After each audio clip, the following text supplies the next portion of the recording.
ब्रह्मा गुरुर्विष्णु गुरुर्देवो महेश्वरः गुरुसाक्षात् परं ब्रह्म तस्मै श्री गुरवे नमः।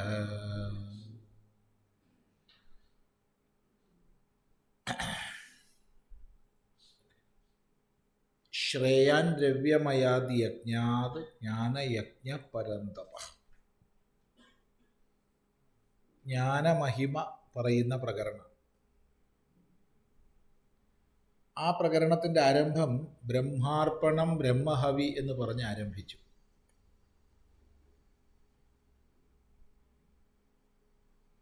സർവത്തിലും ഏകമായ അദ്വയമായ ബ്രഹ്മദൃഷ്ടി കൈവന്ന ഒരു വിദ്വാനെ സംബന്ധിച്ച് അർപ്പണം ബ്രഹ്മമാണ്, ഹവിസ് ബ്രഹ്മമാണ്, അഗ്നി ബ്രഹ്മമാണ്, ഹോതാവ് ബ്രഹ്മമാണ്, ലക്ഷ്യം ബ്രഹ്മമാണ്, അതിലേക്കുള്ള മാർഗവും ബ്രഹ്മമാണ്, സർവം ബ്രഹ്മം. ഈ സർവവും ബ്രഹ്മമെന്ന ബോധസാക്ഷാത്കാരത്തിൽ സ്വാഭാവികമായി ഭിന്നങ്ങളായ യജ്ഞങ്ങളെല്ലാം പര്യവസാനിച്ചു. ഭിന്നങ്ങളായ യജ്ഞങ്ങൾ പര്യവസാനിച്ചു. അതുകൊണ്ട് തന്നെ അദ്ദേഹം പ്രത്യേകിച്ചൊരു യജ്ഞം ചെയ്യേണ്ടതില്ല, ചെയ്യുന്നില്ല. ആ ബ്രഹ്മനിഷ്ഠയിൽ കഴിയുകയാണ്.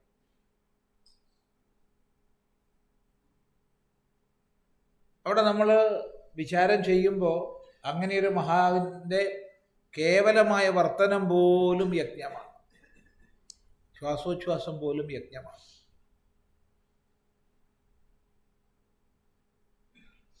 തുടർന്നാണ് വ്യത്യസ്തങ്ങളായ യജ്ഞങ്ങളെ പറയുന്നത്. ദൈവയജ്ഞം, അതുപോലെ ആത്മസംയമ യജ്ഞം,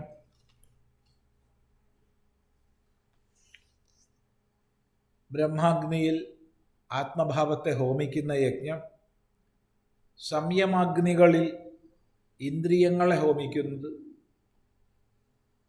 ശബ്ദാദി വിഷയങ്ങളെ ഇന്ദ്രിയാഗ്നികളിൽ ഹോമിക്കുന്നത്, പിന്നെ ദ്രവ്യയജ്ഞം പറഞ്ഞു, തപോയജ്ഞം പറഞ്ഞു, യോഗയജ്ഞം പറഞ്ഞു, സ്വാധ്യായയജ്ഞം പറഞ്ഞു, ജ്ഞാനയജ്ഞം പറഞ്ഞു. ഇങ്ങനെ വിവിധ യജ്ഞങ്ങളെ നിർവഹിക്കുന്ന യതികളെല്ലാം സംശിത വ്രതന്മാരാണ്, തീക്ഷ്ണീകൃതങ്ങളായ വ്രതങ്ങളോടൊത്തവരാണ്. ഇതാണ് പറഞ്ഞത്. തുടർന്ന് കിഞ്ച അപാനേ ജുഹ്വതി പ്രാണം പ്രാണേ പാനം തഥാ പരേ പ്രാണാപാനഗതിരുദ്ധ്വ പ്രാണായാമപരായണാഃ. അപാനേ ജുഹ്വതി പ്രാണം പ്രാണേ പാനം തഥാ പരേ പ്രാണാപാനഗതിരുദ്ധ്വ പ്രാണായാമപരായണാഃ.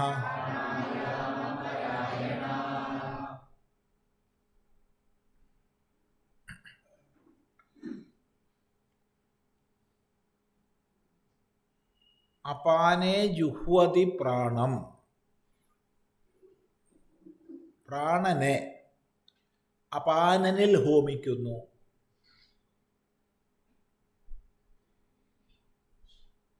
പ്രാണം, പ്രാണനെ അപാനനിൽ ഹോമിക്കുന്നു. കുറച്ചൊരു താത്പര്യം നമ്മൾ മനസ്സിലാക്കണം. കാരണം വാക്കിന് അർത്ഥം എടുക്കാൻ വിഷമമാണ്.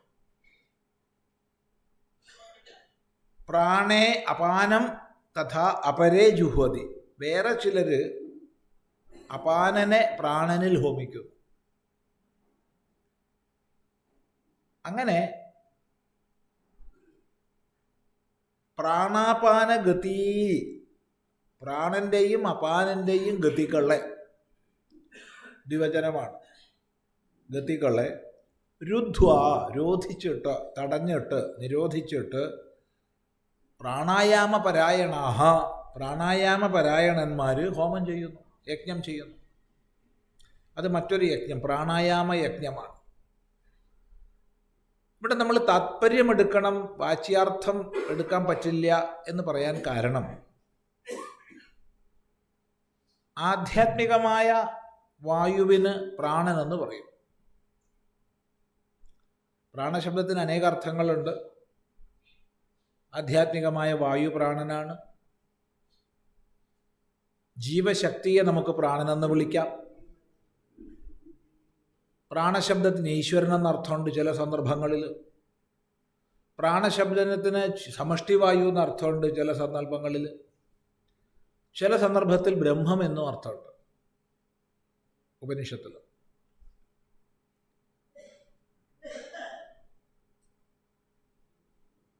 വിവിധ അർത്ഥങ്ങളുണ്ട്. ബ്രഹ്മം എന്ന് പോലും അർത്ഥമുണ്ട്.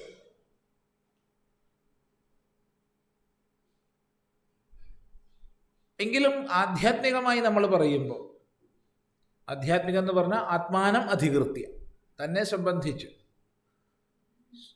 പറയുന്ന സമയത്ത് ബാഹ്യാഭ്യന്തരമായി സഞ്ചരിക്കുന്ന ശരീരത്തിലെ സകല ക്രിയകൾക്കും കാരണഭൂതമായിരിക്കുന്ന ശക്തിവിശേഷത്തെ, വായുവിശേഷത്തെയൊക്കെ പ്രാണൻ എന്ന് പറയാം. അത് മുഖ്യമായി 5 വിഭാഗത്തിൽ പിരിഞ്ഞിരിക്കുന്നു.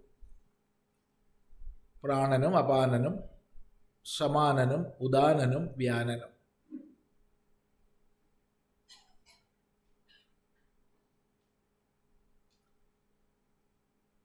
ഉപപ്രാണങ്ങളുണ്ട്. ഉപപ്രാണങ്ങൾ അവിടെ നിൽക്കട്ടെ. ഇതാണ് മുഖ്യ പ്രാണങ്ങൾ 5.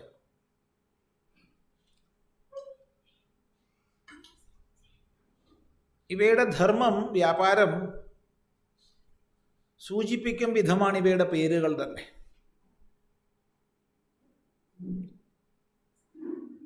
പ്ര, ആ എന്നീ 2 ഉപസർഗങ്ങൾക്ക് ശേഷം അന ചേഷ്ടായാം എന്നുള്ള ധാതു വരികയും അതിനുശേഷം പ്രത്യയം പ്രവർത്തിക്കുകയും ചെയ്തപ്പോഴാണ് പ്രാണ എന്നുള്ള ശബ്ദം സിദ്ധാവുന്നത്. പ്ര അധികം ആ അധികം അന, പ്രാണ.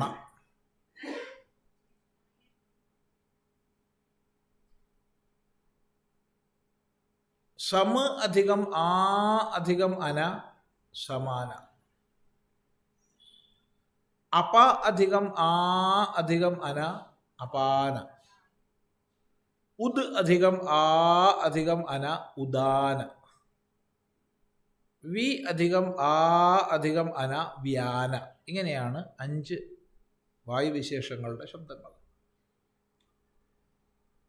അപ്പം ഇതിൽ അനധാതുവും ആ ഉപസർഗവും എല്ലാത്തിലും ഉണ്ട്.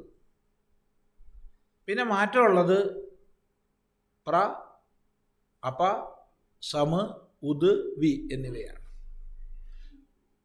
അപ്പം ഈ അർത്ഥങ്ങൾ ധാതുവിൻ്റെയും ഉപസർഗങ്ങളുടെയും അർത്ഥം മാനിച്ചു കഴിഞ്ഞാൽ വർദ്ധിച്ച തോതിൽ പരിപൂർണമായി ചേഷ്ട ചെയ്യിപ്പിക്കുന്നതാണ് പ്രാണൻ. സമ്യക്കായി നല്ല രീതിയിൽ സമീകൃതമാകും വിധം ചേഷ്ട ചെയ്യിപ്പിക്കുന്നതാണ് സമാനൻ. താഴേക്ക് ചേഷ്ട ചെയ്യിപ്പിക്കുന്നതാണ് അപാനൻ. മുകളിലേക്ക് ചേഷ്ട ചെയ്യിപ്പിക്കുന്നതാണ് ഉദാനൻ. വ്യാപിച്ച് ചേഷ്ട ചെയ്യിപ്പിക്കുന്നവനാണ് വ്യാനൻ. ഇതിൽ കണ്ഠത്തിനുപരി ആണ് പ്രാണന്റെ സ്ഥാനം. ശീർഷം എന്ന് പറയാം. ശീർഷം എന്ന് പറഞ്ഞാൽ ഈ തലയല്ല, കണ്ഠത്തിന് മുകളിലുള്ള മൊത്തത്തിനാണ് നമ്മൾ ശീർഷം എന്ന് പറയുന്നത്. അപ്പം ശീർഷസ്ഥാനമാണ് പ്രാണന്റെ സ്ഥാനം. പ്രത്യേകിച്ചും മുഖം, നാസിക, വായ, മൂക്ക് തുടങ്ങിയവയിലൂടെ അകത്തോട്ടും പുറത്തോട്ടും ചരിക്കുന്നത് പ്രാണൻ തന്നെയാണ്. അപാനന്റെ സ്ഥാനം അടിവയറിന് താഴെയാണ്, നാഭീദേശം. ഭൂമ്യഭിമാനി ദേവതയാൽ ആകർഷിക്കപ്പെട്ട് വിസർജനകാരകനായി നിൽക്കുന്നത് അപാനനാണ്.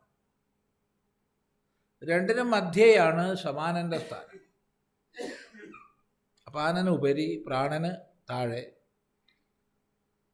കഴിക്കുന്ന ഭക്ഷണം, കുടിക്കുന്ന വെള്ളം തുടങ്ങിയവയെ മുഴുവൻ ക്രമീകരിച്ച് ജഠരാഗ്നിയെ ജ്വലിപ്പിക്കുന്നതിനെല്ലാം കാരണമായി നിൽക്കുന്നത് സമാനനാണ്.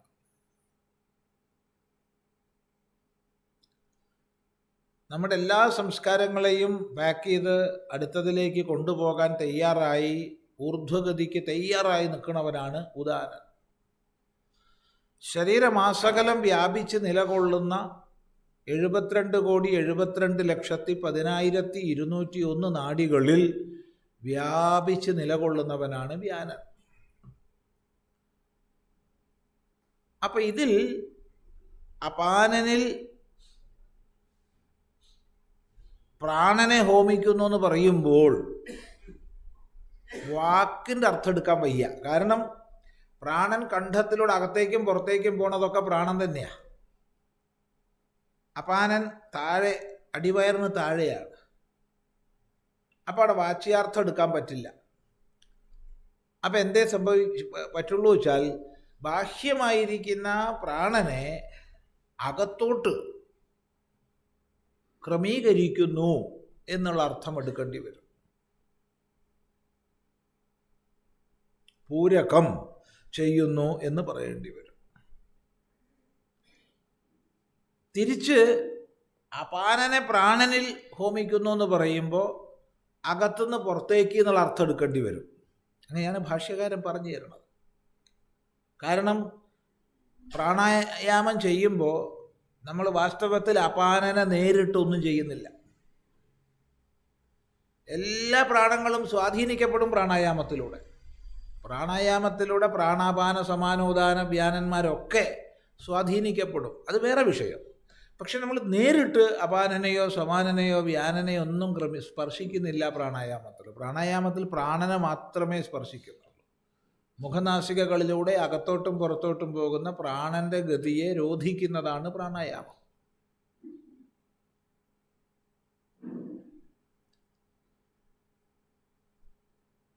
കാരണം ശ്വാസപ്രശ്വാസങ്ങൾ രണ്ടും പ്രാണൻ തന്നെയാണ്, പ്രാണസ്പന്ദനങ്ങളാണ്. അപ്പോൾ അപാനം പ്രാണേ ജുഹ്വതി എന്ന് പറയുമ്പോൾ അപാനനിൽ പ്രാണനിൽ അപാനനെ എന്ന് പറഞ്ഞാൽ താഴേന്ന് പുറത്തേക്ക് എടുക്കുന്നു, രേചകം ചെയ്യുന്നു എന്ന് പറയേണ്ടി വരും.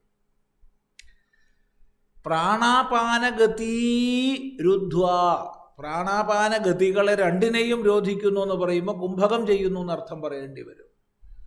ഇങ്ങനെ രേചക പൂരക കുംഭകങ്ങളെ ചെയ്തുകൊണ്ട് പ്രാണായാമ പരായണന്മാർ ഹോമിക്കുന്നു. അപ്പോൾ പ്രാണായാമത്തെ ഒരു യജ്ഞമായി കൂട്ടി, പ്രാണായാമ യജ്ഞം.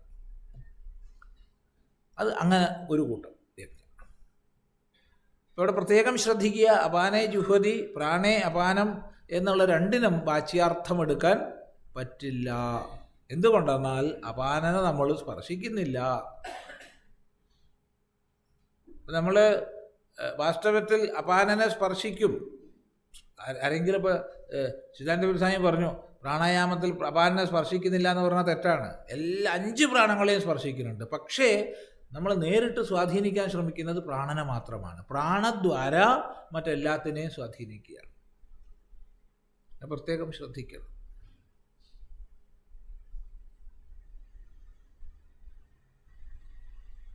അപാനസ്ഥാനത്തെ നമ്മൾ സമ്മർദ്ദനം ചെയ്യുന്നത് കപാലഭാതി തുടങ്ങിയവയിലാണ്. അത് രേചക പൂരക കുംഭകങ്ങളിൽ പറയേണ്ടതല്ല.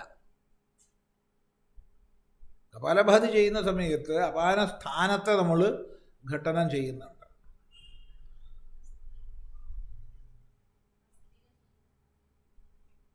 അതുപോലെ മറ്റ് പല തരത്തിലും പിൽക്കാലത്ത് ആചാര്യന്മാർ വികസിപ്പിച്ച പലതരം പ്രാണായാമ ക്രമങ്ങളുണ്ട്. അത് ഓരോന്നും ശ്രദ്ധിച്ച് പഠിക്കേണ്ടതാണ് എങ്ങനെയാണെന്നുള്ളത്.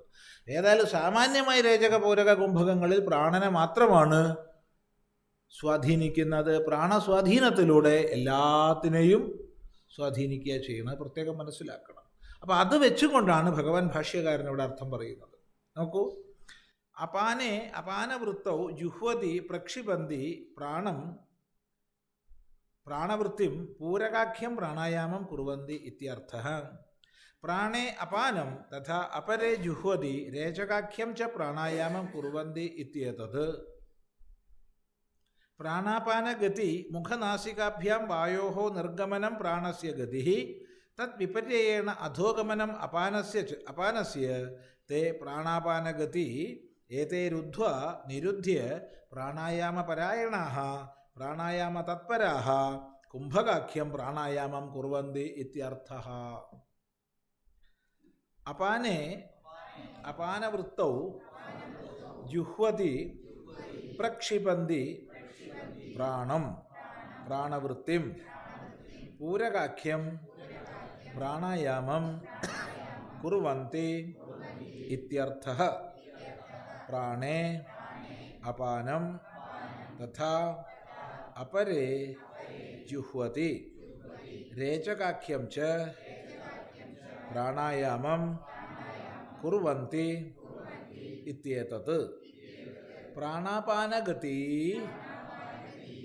മുഖനാസികാഭ്യാം വായോः നിർഗമനം പ്രാണസ്യ ഗതിः തദ്വിപര്യേണ അധോഗമനം അപാനസ്യ തേ പ്രാണാപാനഗതി ഏതൈരുദ്ധ്വാ നിരുദ്ധ്യ പ്രാണായാമപരായണാः പ്രാണായാമതത്പരാः കുംഭകാഖ്യം പ്രാണായാമം കുർവന്തി ഇത്യർത്ഥഃ. അപ്പം ഇവിടെ നേരത്തെ പറഞ്ഞു പ്രാണാപാന താത്പര്യം എടുക്കണം ശബ്ദത്തിൻ്റെ. ആ രീതിയിലാണ് ഭഗവാൻ ഭാഷ്യകാരൻ അർത്ഥം പറഞ്ഞു തരുന്നത്. അപാനെ അപാനവൃത്തൗ ജുഹ്വതി ഹോമിക്കുന്നു, പ്രക്ഷിബന്തി പ്രാണം പ്രാണവൃത്തി. അർത്ഥം എന്താ? പൂരകാഖ്യം പ്രാണായാമം കുറുവന്തി, പൂരകത്തെ ചെയ്യുന്നു. അനുഷ്ഠിക്കുന്ന ഗുരുനാഥനിൽ നിന്ന് ശീലിച്ച് മാത്രമേ ഇതൊക്കെ ചെയ്യാൻ പാടുള്ളേ, അല്ലാതെ ചെയ്യരുതേ. അത് പ്രത്യേകം പറയുന്നു. ഇന്നിപ്പോൾ ഇതൊക്കെ ഒരു ഗൗരവമില്ലാതെ പലരും പ്രാണായാമാദി പ്രവൃത്തികളിൽ ഏർപ്പെടുന്നുണ്ട്. അതുകൊണ്ട് വേണ്ട രീതിയിൽ ശുദ്ധമായി ഗുരുവിൽ നിന്ന് പഠിച്ച് ശീലിച്ചിട്ട് വേണം ഇത് ചെയ്യാൻ. രണ്ട്, ഏതെങ്കിലും സുഖമായി ശിരസും കണ്ഠവും ശിരസും കഴുത്തും ശരീരവും നേർരേഖയിൽ വരത്തക്ക ഏതെങ്കിലും ഒരാസനം സുഖമായി സിദ്ധമായിട്ടേ പ്രാണായാമം ചെയ്യാൻ പാടുള്ളൂ, അല്ലാതെ ചെയ്യരുത്. സ്ഥിരസുഖമാസനം എന്നാണല്ലോ ആസനത്തിൻ്റെ ലക്ഷണം. അപ്പം അവിടെ വിശേഷപ്പെട്ട വിവിധ ആസനങ്ങൾ സിദ്ധാവണമെന്നൊന്നും പറഞ്ഞിട്ടില്ല. സുഖമായിട്ട് സ്ഥൈര്യത്തോടു കൂടി ഇരിക്കാൻ കഴിയുന്ന അവസ്ഥ വരണം. അങ്ങനെ സ്ഥൈര്യവും സൗഖ്യവും കൈവന്നാൽ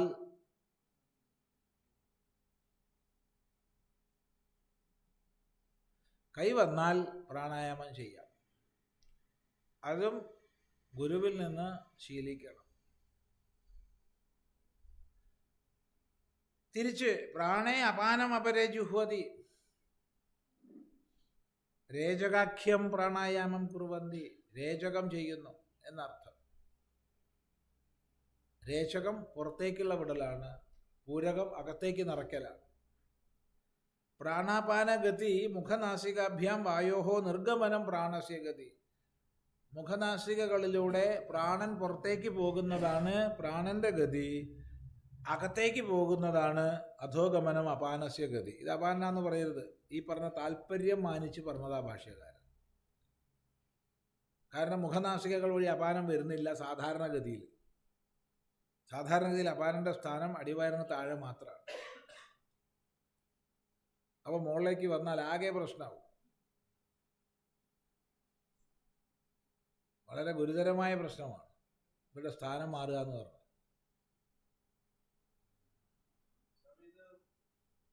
അപ്പൊ താല്പര്യമാണ് പറഞ്ഞത്, അല്ലല്ല, ഇല്ലല്ലോ. അപരേ ഒറ്റ വാക്കേ ഉള്ളൂ. അപരേ എല്ലാത്തിലും പറഞ്ഞല്ലോ, അപരേ എല്ലാ ശ്ലോകത്തിലും പറഞ്ഞിട്ടുണ്ട് വേറെ ചിലര്. അപ്പൊ എന്താ വെച്ചാൽ എല്ലാ യജ്ഞങ്ങളും എല്ലാവരും ചെയ്യണ്ട. അവനവൻ ഏതാണോ യോജിക്കണത് ചെയ്താൽ മതി. ഇപ്പം എല്ലാവരും പ്രാണായാമം ചെയ്യണമെന്ന് പറഞ്ഞിട്ടില്ല, എല്ലാവരും ദ്രവ്യയജ്ഞം ചെയ്യണമെന്ന് പറഞ്ഞിട്ടില്ല, എല്ലാവരും തപോയജ്ഞം പറഞ്ഞിട്ടില്ല. അതൊരാൾ തന്നെ. അത് മൂന്നും ചേർന്നാലല്ലേ പ്രാണായാമം പൂർണ്ണമാവുന്നുള്ളൂ. ഇനി കുംഭകരഹിതമായി രേചകപൂരകങ്ങളെ മാത്രം ചെയ്താൽ മതി, എന്നാലും പ്രാണായാമം തന്നെയാണ്. അത് ലളിതമായ പ്രാണായാമമാണ്, അത് ലളിത പ്രാണായാമമാണ്. കുംഭകം ഉള്ളിടത്തൊക്കെ തന്നെ വളരെ ശ്രദ്ധിക്കണം. ഗുരു മുഖേന മാത്രമേ ചെയ്യാൻ പാടുള്ളൂ, മാത്ര തെറ്റിക്കരുത്. ആ മാത്ര എല്ലാവർക്കും ഒന്നല്ല, ഓരോരുത്തരുടെ ഘടനയ്ക്ക് അനുസരിച്ച് മാത്ര മാറ്റേണ്ടി വരും.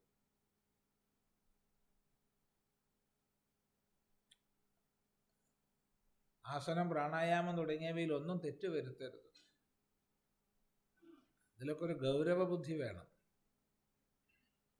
ഇന്നിപ്പോൾ എല്ലാം വ്യാപകമായപ്പോൾ ജനകീയമാവുന്നതിന് ഗുണവും ദോഷവും ഉണ്ട്. വളരെ വ്യാപിക്കുന്നത് ഗുണമാണ്, അത്ര തന്നെ ദോഷവുമാണ്. അതിൻ്റെ ശുദ്ധിയും സമ്പ്രദായവും പാലിക്കാതെ തോന്നിയോണം ചെയ്യുന്ന അവസ്ഥ വരും. അതാണ് ദോഷം. ഇപ്പോൾ ലോകം മുഴുവൻ യോഗം വ്യാപിക്കുന്നു എന്നൊക്കെ പറയുമ്പോൾ അത് സന്തോഷകരമാണ്. യോഗാസനങ്ങളും യോഗശാസ്ത്രവും ഇന്ന് ലോകം മുഴുവൻ വ്യാപിക്കുന്നു എന്ന് പറയുമ്പോൾ സന്തോഷകരമാണ്. പക്ഷേ അത് സമ്പ്രദായത്തിൽ നിന്നും ശുദ്ധമായ രീതിയിൽ നിന്നും വ്യതിചലിക്കുന്നത് കാണുമ്പോൾ അത് ഖേദവുമാണ്. ഇത് മനസ്സിലാക്കേണ്ടതാണ്. പോയി യോഗം എന്തൊക്കെ യോഗമായി എന്നറിയില്ല. Whisky yoga, brandy yoga, rum yoga, എന്താ ഇല്ലേ? ഉണ്ട് ഉണ്ട്.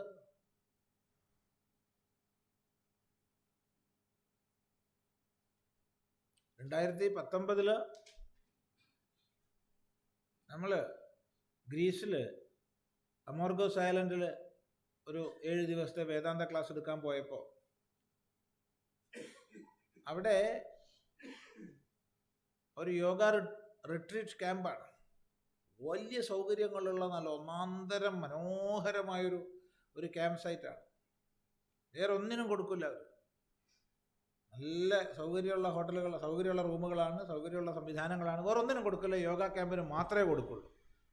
അപ്പോൾ ലോകത്തിൻ്റെ നാനാഭാഗങ്ങളിൽ നിന്ന് അങ്ങോട്ട് യോഗ ക്യാമ്പ് നടത്താൻ വേണ്ടി ആൾക്കാർ വരും. അത് ആദ്യമേ കരാറാക്കും. 365 ദിവസവും പരിപാടിയാണ്, തിരക്കാ. ഒരേ സമയത്തൊരു 3 ബാച്ചിന് ചെയ്യാം, 3 ഗ്രൂപ്പിന്. വളരെ ശാസ്ത്രീയമായി ചെയ്യുന്ന ഗ്രൂപ്പാണ് നമ്മളെ ക്ഷണിച്ചതും അവിടെ കാര്യങ്ങൾ ചെയ്യുന്നത്. അപ്പോൾ അപ്പുറത്തുള്ള കെട്ടിടത്തുനിന്ന് വലിയ ബഹളം കേട്ടു ഒരു ദിവസം. അപ്പോൾ അന്വേഷിച്ചപ്പോൾ അമേരിക്കയിൽ നിന്നൊരു ഗ്രൂപ്പ് വന്നതാണ്, അമേരിക്കയിൽ നിന്ന് വന്ന ഗ്രൂപ്പാണ് അവിടെ. അപ്പോൾ നമ്മളെ അതിൻ്റെ ഉടമസ്ഥനായി സ്വാമി അങ്ങോട്ട് പോകണ്ട എന്ന് അഭിപ്രായപ്പെട്ടു. എന്നാലും ഒന്ന് നടക്കണമല്ലോ, മനസ്സിലാക്കണമല്ലോ എന്ന് വിചാരിച്ച് പോയപ്പോൾ എന്ത് ബഹളാ ഭഗവാൻ, ഇതെന്ത് യോഗമാണ്, വിളിച്ചു കൂവുകയാണ്. ഈ പെന്തക്കോസ്ത് പ്രാർത്ഥന പോലെ ഉണ്ട് ഏകദേശം. അപ്പോൾ അന്വേഷിച്ചപ്പോൾ മനസ്സിലായി അത് whisky yoga, rum yoga, brandy yoga. അത് എന്താണെന്നും പോയി കണ്ടില്ല, കേട്ടപ്പോൾ തന്നെ മതിയായി. ആ ശബ്ദവും പേരും കേട്ടപ്പോൾ തന്നെ മതിയായി.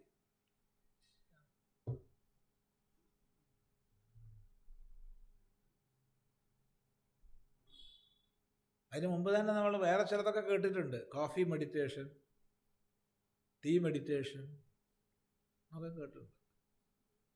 നിങ്ങളും കേട്ടിട്ടുണ്ടാവും. ഇല്ല, സന്തോഷം, കേൾക്കാൻ ഞാൻ പറഞ്ഞു. ടീ മെഡിറ്റേഷൻ, കോഫി മെഡിറ്റേഷൻ എങ്ങനെയാന്ന് ചോദിക്കരുത്. അപ്പം ഇതൊക്കെ ഈ യോഗം തുടങ്ങിയവ ജനകീയമാകുന്നു എന്ന് പറയുമ്പോൾ ഒരു സന്തോഷമാണ്. പക്ഷേ ഈ ഒരു വശം അതിന് അതിഭീകരമായിട്ടുണ്ട്, അതിഭീകരമാണ്. അതുകൊണ്ട് ആവർത്തിച്ച് പറയുന്നത് ഇതെല്ലാം ഗുരു ശാസ്ത്ര സമ്പ്രദായം അനുസരിച്ച് വേണം ചെയ്യാൻ എന്നുള്ളതാണ്. അപ്പം അപാനസ്യ തേ പ്രാണാപാനഗതിരുദ്ധ്വ, ഈ പ്രാണാപാനഗതികളെ തടസ്സപ്പെടുത്താത്ത ശാസ്ത്രീയമായ മാത്രയ്ക്കനുസരിച്ച്, അത് പ്രത്യേകം ശ്രദ്ധിക്കണം, തോന്നിയോണം തടസ്സപ്പെടുത്തരുത്. നിരുദ്ധ്യേ പ്രാണായാമപരായണാഹ പ്രാണായാമ തത്പരാഹ കുംഭകാഖ്യം പ്രാണായാമം കുർവന്തി. അങ്ങനെ രേചക പൂരക കുംഭക, രേചക, പൂരക, കുംഭക അങ്ങനെ ചെയ്യുന്നു എന്നർത്ഥം. മധ്യത്തിൽ കുംഭകം വരും വിധം അങ്ങനെ മാത്രയ്ക്കനുസരിച്ച് ചെയ്യുന്നു. അങ്ങനെ പ്രാണായാമ യജ്ഞം ചെയ്യുന്നവരുമുണ്ട്. കിഞ്ച മാത്രമല്ല, ഇത്രയല്ല, പിന്നെ ആരാ? അപരേ നിയതാഹാരാഃ പ്രാണാൻ പ്രാണേഷു ജുഹ്വതി സർവേപ്യേതേ യജ്ഞവിദോ യജ്ഞക്ഷപിതകൽമഷാഃ. അപരേ നിയതാഹാരാഃ പ്രാണാൻ പ്രാണേഷു ജുഹ്വതി സർവേപ്യേതേ യജ്ഞവിദോ യജ്ഞക്ഷപിതകൽമഷാഃ.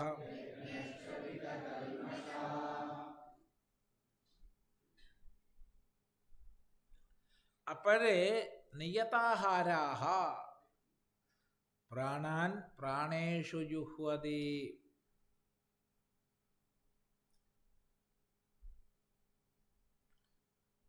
ഭാഷ്യം അവിടെ നിൽക്കട്ടെ. ഭാഷ്യത്തിന് മുമ്പ് നോക്കൂ, അപ്പരേ വേറെ ചിലർ, ഇനി വേറൊരു യജ്ഞക്കാർ എന്താ ചെയ്യണത്?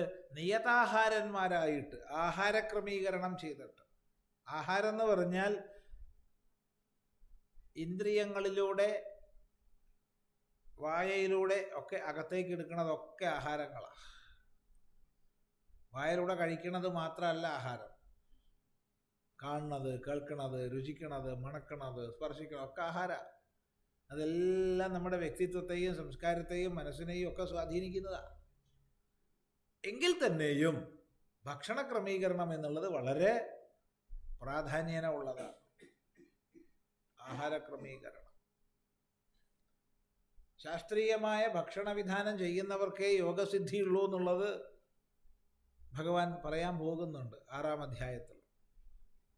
നാത്യശ്നതസ്തു യോഗോസ്തി നചൈകാന്തം അനശ്നതഃ നചാതി സ്വപ്നശീലസ്യ ജാഗ്രതോ നൈവ ചാർജുന യുക്താഹാര വിഹാരസ്യ യുക്തചേഷ്ടസ്യ കർമ്മസു യുക്തസ്വപ്നാവബോധസ്യ യോഗോ ഭവതി ദുഃഖഃ എന്ന് വിസ്തൃതമായി പറയാൻ പോകുന്നുണ്ട് 6-ാം അധ്യായത്തിൽ. അപ്പോ യുക്താഹാരവിഹാരന്മാരായിരിക്കണം, യുക്തമായ ആഹാരവിഹാരങ്ങളോട് കൂടിയവരായിരിക്കണം, കർമ്മങ്ങളിൽ യുക്തചേഷ്ടയോട് കൂടിയവരായിരിക്കണം, യുക്തമായ സ്വപ്നവും അവബോധവും, അതായത് ഉറക്കവും ഉണർവും ഒക്കെ യുക്തമായിരിക്കണം. മര്യാദയ്ക്ക് ഉറങ്ങണം, ആവശ്യത്തിനുള്ള ഉറക്കം വേണം, ആവശ്യത്തിനുള്ള ഉണർവ് വേണം, ഭക്ഷണം ക്രമീകൃതമാകണം, ഇതൊക്കെ ഉണ്ട്. ഇങ്ങനെയെല്ലാമുള്ള ജീവിതക്രമങ്ങളെ പാലിക്കണം.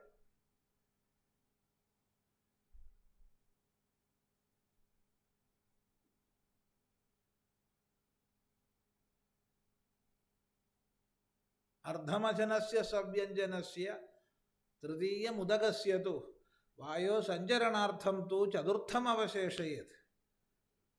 അല്ലേ? ഒരാൾ പറയാണ് വയറ് നിറച്ച് കഴിച്ചോളൂ സ്വാമി എന്ന് പറഞ്ഞാൽ എന്തോ കാര്യമായൊരു ദേഷ്യം അവർക്ക് നമ്മളോട് ഉണ്ടെന്ന് ഉറപ്പാണ്.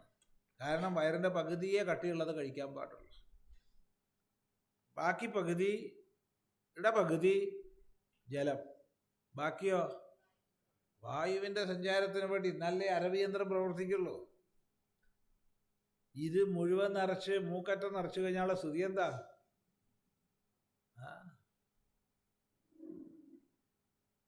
ചിന്തിക്കുക. അപ്പം അങ്ങനെ ശാസ്ത്രീയമായ ഭക്ഷണക്രമം ശീലിക്കണം നമ്മൾ.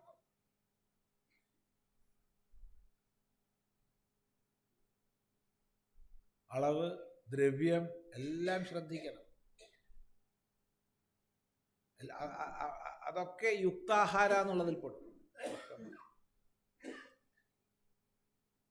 അങ്ങനെ നിയതാഹാരന്മാരായി ആഹാരത്തെ നിയതമായ പരിമാണമാക്കി ചുരുക്കി ചുരുക്കി ചുരുക്കി ചുരുക്കി ചുരുക്കി അപ്പം എന്തായി? പ്രാണാൻ പ്രാണേഷു ജുഹ്വതി, പ്രാണവൃത്തികളെ മുഴുവൻ പ്രാണങ്ങളിൽ ഹോമിക്കുന്നു. അനേക അർത്ഥങ്ങളുണ്ട്. ഒരർത്ഥം നമ്മുടെ ശരീരത്തിൻ്റെ എല്ലാ വൃത്തികളും പ്രാണവൃത്തികളാണ്. എല്ലാ കേന്ദ്രങ്ങളെയും സ്പന്ദിപ്പിക്കുന്നത് പ്രാണനാണ്. പ്രാണന്റെ സ്പന്ദനം ഓരോ കോശത്തിലും എത്തുന്നുണ്ട്. ഒരിടത്ത് പോലും പ്രാണൻ എത്താത്തതില്ല.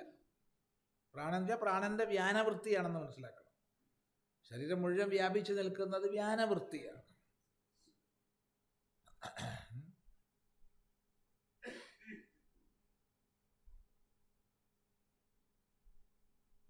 അതിൽ പറഞ്ഞ കോടിക്കണക്കിനായ സൂക്ഷ്മനാഡികളിലൂടെ സകല കോശങ്ങളിലും എത്തും. സകല കോശങ്ങൾ.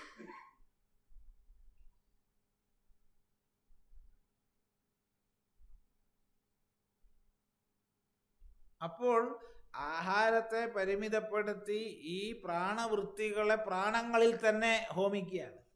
അപ്പോൾ പ്രാണവൃത്തി കുറഞ്ഞു വരും. അതങ്ങ് കൂടിക്കഴിഞ്ഞാൽ പ്രായോപവേശം വരെ ആവാം. പ്രായോപവേശം അറിയാലോ, ഭക്ഷണം കഴിക്കാതെ ശരീരം ഉപേക്ഷിക്കുന്ന വിദ്യ. അങ്ങനെ പലരും ഉണ്ട്. പ്രസിദ്ധന്മാരും പ്രായോപവേശം ചെയ്തവരടുത്ത കാലത്തുണ്ട് അല്ലേ? അടുത്ത കാലത്താൽ നമുക്കറിയുന്ന ചരിത്രത്തിൽ തന്നെ ധാരാളം പേരുണ്ട്.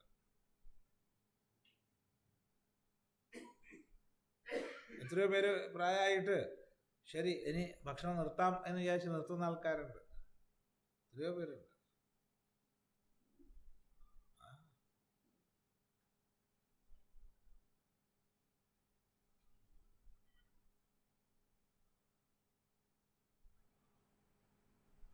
അത് കുറച്ച് കൊണ്ടുവന്ന് പിന്നെ നിർത്തി, പിന്നെ വെള്ളത്തിലാക്കി, വെള്ളവും നിർത്തി, അങ്ങനെ ഒരു പിന്തിരിയൽ.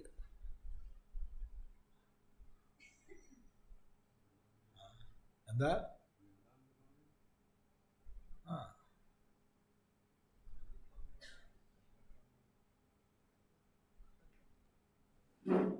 നമ്മുടെ സ്വാമിജി തന്നെ അങ്ങനെയായിരുന്നു.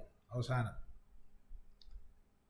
നമ്മളെല്ലാം പോയി കണ്ട് വന്ന് പിന്നെ ഭക്ഷണമൊക്കെ നിർത്തി, അര ചപ്പാത്തി, പിന്നെ അര ചപ്പാത്തി നിർത്തി, ചപ്പാത്തി അല്ല റൊട്ടി, അര റൊട്ടി അതും നിർത്തി, പിന്നെ അര ഗ്ലാസ് പാലാക്കി, പിന്നെ അതും നിർത്തി, പിന്നെ അര ഗ്ലാസ് വെള്ളമാക്കി, അതും നിർത്തി. അപ്പോൾ ഭക്തന്മാർക്കൊക്കെ വലിയ ഇത്, ഡോക്ടറെ കാണിക്കണം, ഡോക്ടറെ വിളിക്കണം. ഡോക്ടർ വന്നു നോക്കി, ഡോക്ടർക്ക് വലിയ നിർബന്ധം കുത്തി വെക്കണം.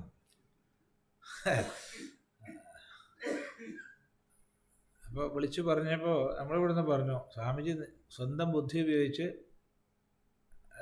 ഒരു പതുക്കെ പിന്തിരിയാണ്. അതിൽ നമ്മൾ ഉപദ്രവിക്കണ്ട, വിവരമില്ലാത്ത ആളല്ലല്ലോ.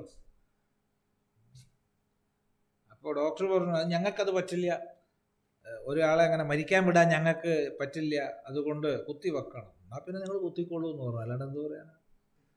അപ്പോൾ ബോധമല്ലാണ്ട് കിടക്കുന്ന ആളല്ലേ, ഒരു ബോധവും ഇല്ലല്ലോ, അങ്ങനെ കിടക്കല്ലേ.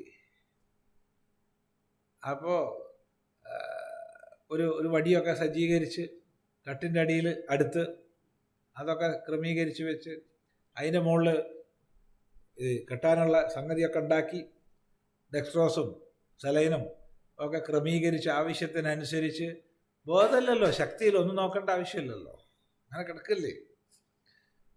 ചേഷ്ടയിൽ വിളിച്ചാൽ മുണ്ടൂല, ഒന്നുമില്ല. അങ്ങനെ ഇതൊക്കെ ക്രമീകരിച്ച് ഡോക്ടർ മെല്ലെ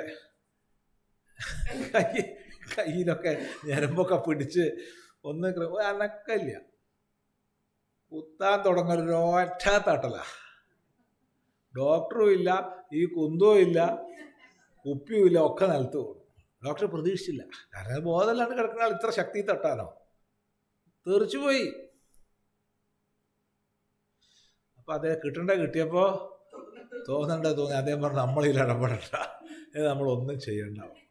അതെ, നമ്മളായിട്ടൊന്നും ചെയ്യണ്ട, തിരിച്ചുപോയി.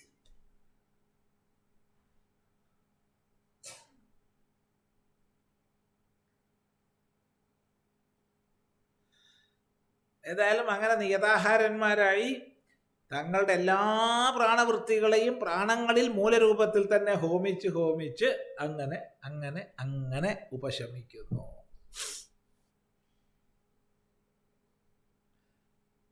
ഏതേ സർവേ അപി, ഇവരെല്ലാവരും തന്നെ, ഏതേ സർവേ അപി, ഇവരെല്ലാവരും തന്നെ യജ്ഞവിദഃ, യജ്ഞവിത്തുക്കളാണ്, യജ്ഞത്തെക്കുറിച്ച് അറിയുന്നവരാണ്.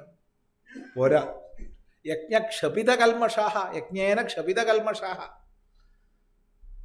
യജ്ഞം കൊണ്ട് ക്ഷപിതമായ കഴുകിക്കളയപ്പെട്ട കൽമഷത്തോട്, പാപത്തോട്, മാലിന്യങ്ങളോട് കൂടിയവരാ എല്ലാവരും. യജ്ഞത്തിലൂടെ ശുദ്ധിയെ പ്രാപിച്ചവരപ്പോ എവിടുന്നാ പറഞ്ഞേ? ദൈവമേവാപരേ യജ്ഞം യോഗിന പര്യുപാസത്തെ തുടങ്ങി ഇങ്ങോട്ട് ഇതുവരെ പറഞ്ഞു. ഇങ്ങനെ വിവിധങ്ങളായ യജ്ഞങ്ങൾ ഉണ്ട്.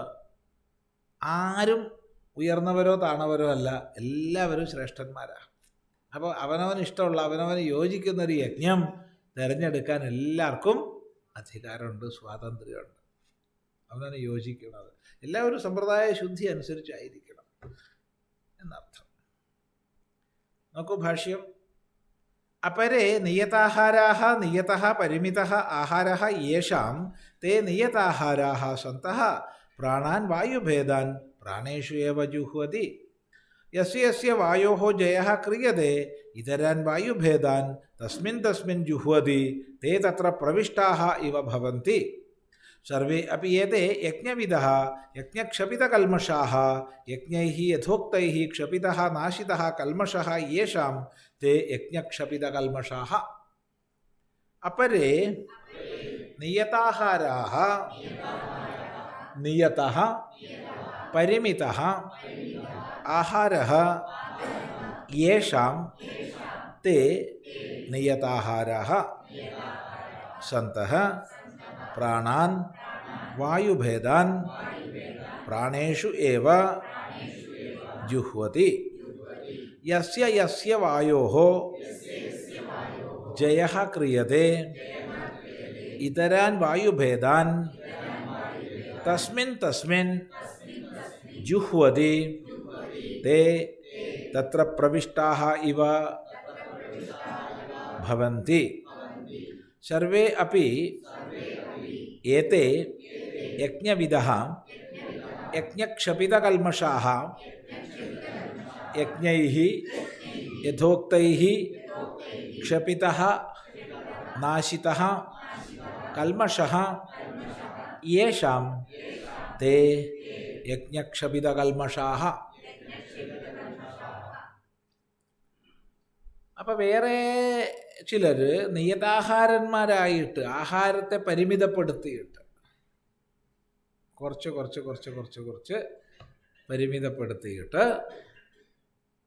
നിയതാഹാരന്മാരായിട്ട് പ്രാണാൻ പ്രാണേഷു ജുഹ്വതി, പ്രാണഭേദങ്ങളെ പ്രാണങ്ങളിൽ തന്നെ ഹോമിക്കുന്നു. വെച്ചാൽ അർത്ഥം പ്രാണഭേദങ്ങൾ ആദ്യം തന്നെ നമുക്ക് മുഖ്യപ്രാണങ്ങൾ ഉപപ്രാണങ്ങൾ എന്ന് രണ്ടായി തിരിക്കാം. അപ്പം ഇതിൽ ഓരോന്നിനെയും മൂലമൂല രൂപത്തിലേക്ക് വന്ന് അവസാനം പ്രാണവൃത്തി മാത്രമായിട്ട് നിൽക്കുന്നു. പ്രാണവൃത്തി, ഉദാനവൃത്തി. പിന്നീട് പ്രാണനെപ്പോലും ഉദാനനിലേക്ക് വിലയിപ്പിച്ച് ശരീരത്യാഗം വരെ എത്തിച്ചേരാൻ സാധിക്കുന്നു. വ്യാനനെയൊക്കെ ആദ്യം പിടിച്ചു, വ്യാനനെയൊക്കെ ആദ്യം പിടിക്കും. വ്യാനനെ പൂർണ്ണമായി ഒതുക്കി പ്രാണനിലെത്തിച്ച് ആ പ്രാണനെ ഉദാനനിൽ എത്തിച്ചിട്ട് ഉദാനം വഴിക്കൊറ്റപ്പെടലാണ്. അത് പ്രാണവൃത്തി മാത്രം ശേഷിക്കുമ്പോൾ ദേഹം മുഴുവൻ തൊട്ട് കഴിഞ്ഞാൽ നമ്മൾ മരിച്ചു എന്ന് വിചാരിക്കും. പക്ഷേ നെഞ്ചിൽ, ഹൃദയത്തിൽ ചൂടുണ്ടാവും, മധ്യത്തിൽ ചൂടുണ്ടാവും. പിന്നെ അതും കഴിഞ്ഞ് മൂർധാവിൽ മാത്രം ചൂട് ശേഷിക്കും.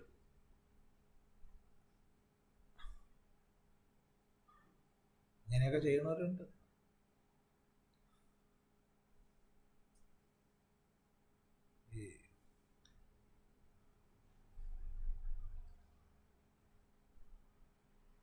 ഇവിടെ ഇരുന്ന് നീണ്ടു നിവർന്ന് ഇരുന്ന് ശരീരം ഉപേക്ഷിക്കുന്ന യോഗികൾ എത്രയുണ്ട്. അവർ മൂർധാവ് ഭേദിച്ച് അതുകൊണ്ട് ഇപ്പോൾ കേമത്വം ഉണ്ടോയെന്ന് വെച്ചാൽ അത് വേദാന്ത ദൃഷ്ടിയിൽ വലിയ കേമത്വമൊന്നുമില്ല. അത് യോഗശാസ്ത്രം അനുസരിച്ച് ചിന്തിക്കേണ്ട വിഷയമാണ്. വേദാന്തം അനുസരിച്ച് ആത്മബ്രഹ്മൈക്യ ബോധമുണ്ടോ? അവൻ മുക്തനാണ്. അവൻ എങ്ങനെ മരിച്ചാലും വിലുഢൻ ഭൂമി, ഭൂമിയിൽ ഉരുണ്ടു മരിച്ചാലും അവൻ മുക്തൻ തന്നെയാണ്. കാരണം ആത്മബോധമാണ് അവിടെ മോക്ഷഹേതു. എന്നാൽ പ്രാണനെ വശീകരിക്കുക എന്നുള്ള യോഗസിദ്ധി അത് നോക്കുമ്പോൾ അതിൻ്റെതായ കേമത്ത് അതിനുണ്ട്. ആ നിലയ്ക്കാണ് അത് ചിന്തിക്കേണ്ടത്.